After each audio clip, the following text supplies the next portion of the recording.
Yaa bareedaa walloo marga bishaan lagaa na jalaa sin nyaatin bineensi alagaa halkanii fi guyyaa ani suman eegaa si jalaa hin hafu barbaacha keen fiigaa sagalee keen dhabee meerree eessa jirtaa? Bareedaa biyya koo yaa abaaboo birraa ani suman fedhaa eessatti wal garraa?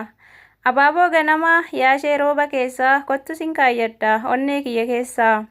Bareedaa koo lubbuu miidhagaa akka urjii halkanii fi guyyaa barsumaaf na sirbitiijii. Bakka niisa raayyaa kan dalgarra yaa'u garaa akkam qabda kan obsee siif taa'u. Ni shokoksa malee boofni citaan haamu kamisee dhaabbadhee caffaatti si waamu.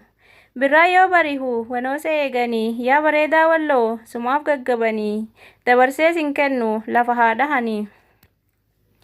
Ati anaaf adda goota biyya kootii sumaan mararfadhaa hanga jiruu kootii si dhabee jiraachuun anaaf gadda kootii.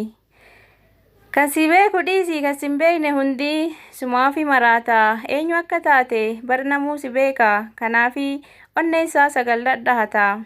Abada sin kennu dabarsee sin laaddu bareedaa biyya koo akkan harkaa bahu yoomuu hin eeyyamu.